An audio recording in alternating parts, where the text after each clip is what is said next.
Hi friends, ஒரு டேஸ்டான ஹெல்தியான உளுந்து வடை, அதுவும் இனிப்பு உளுந்து வடை கொஞ்சம் கூட எண்ணெயே குடிக்காமல் எப்படி செய்கிறது அப்படின்னு பார்க்கலாமா? அதுக்கு ஒரு டம்ளர் குண்டு உளுத்தம் பருப்பு எடுத்துக்கலாங்க. அதை தண்ணி ஊற்றி நல்லா வாஷ் பண்ணிவிட்டு ஒரு அரை மணி நேரம் ஊற வச்சு எடுத்துக்கலாம். அதுக்கு மேலே ஊற வைக்கக்கூடாது. கரெக்டாக 30 நிமிஷம் மட்டும் ஊற வச்சு அதை எடுத்துக்கலாம்.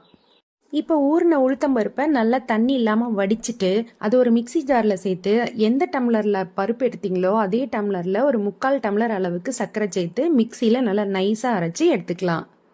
அரைச்ச மாவு கூட ஒரு 1/4 டம்ளர் கோதுமை மாவு சேர்த்துக்கலாம். கோதுமை மாவு வேண்டாம் அப்படின்னா நீங்கள் கார்ன்ஃப்ளவர் மாவு கூட சேர்த்துக்கலாம். அதை சேர்த்து நல்லா பிசைஞ்சு எடுத்துக்கலாம். உளுந்த மாவு கூட கோதுமை மாவு சேர்க்கறதுனால வடை எண்ணெய் குடிக்காதுங்க. அதுக்காக தான் நம்ம இந்த கோதுமை மாவு சேர்க்குறோம். மாவை நம்ம கையில் கலக்கும் போதே நல்லா பந்து மாதிரி எப்படி நல்லா புசு புசுன்னு இருக்கு பாருங்க. இந்த மாதிரி கன்சிஸ்டன்சியில் எடுத்து வச்சுக்கலாம். இப்போ ஒரு வானலியில் எண்ணெயை சூடு பண்ணிக்கலாம். ரொம்ப சூடாக வேண்டாம். லைட்டாக சூடான உடனே நம்ம வடையை போட ஆரம்பிச்சிடலாம். நம்மளோட ஸ்டவ் எப்போவுமே ஸ்லோ ஃப்ளேம்லேயே இருக்கணுங்க. நீங்கள் வடை சுட்டு முடிக்கிற வரைக்குமே ஸ்லோ ஃப்ளேம்லேயே இருக்கணும். ஹை ஃப்ளேம்லேயோ அல்லது மீடியம் ஃப்ளேம்லேயோ வச்சிங்க அப்படின்னா வடை சீக்கிரமாக கருகிடும். நம்மளோட போனுக்கு ஸ்ட்ரென்த் கொடுக்குற இந்த உளுந்து வடையை நம்ம எல்லாருமே சாப்பிட்லாம். அதுவும் குழந்தைங்களுக்கு அதிகமாகவே இதை நம்ம செஞ்சு கொடுக்கலாம். கிராமப்புறங்களில் இன்னமும் கல்யாணம் ஆன உடனே புது மாப்பிள்ளைக்கு செஞ்சு கொடுக்கக்கூடிய முதல் பலகாரம் இதுதான். இது சாப்பிட்றதுக்கு அவ்வளோ டேஸ்ட்டாக இருக்குங்க.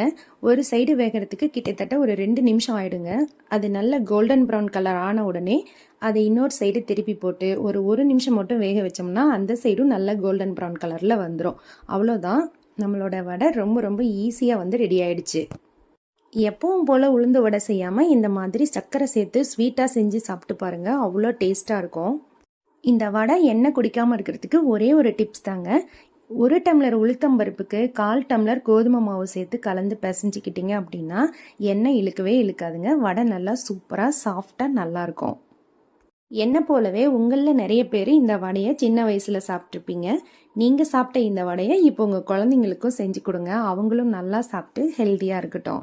வீட்டில் பெண் குழந்தைங்க இருந்தாங்க அப்படின்னா கண்டிப்பாக நம்ம வாரத்தில் ஒரு முறை செஞ்சு கொடுக்க வேண்டிய வடை இது. இந்த உளுந்து வடை வாய்ப்புண் வயிற்று புண் ரெண்டையுமே சரி பண்ணுதுங்க. அது மட்டும் இல்லாமல் இடுப்பு வலி எலும்பு தேய்மானத்தையும் சரி பண்ணுது. இது மலச்சிக்கலை போக்கி உடல் ஆரோக்கியத்தை மேம்படுத்துதுங்க. அதனால அவசியம் அனைவரும் சாப்பிட வேண்டிய ஒரு வடை அப்படின்னா அது உளுந்து வடைங்க. டக்குன்னு கொஞ்ச நேரத்தில் ஈஸியாகவே செஞ்சிடலாங்க. நீங்களும் வீட்டில் ட்ரை பண்ணி பாருங்கள். எப்படி இருந்தது அப்படின்னு சொல்லி கமெண்ட்டில் சொல்லுங்கள். வீடியோ பிடிச்சிருந்தா லைக் பண்ணுங்கள், கமெண்ட் பண்ணுங்கள், ஷேர் பண்ணுங்கள். தேங்க்யூ.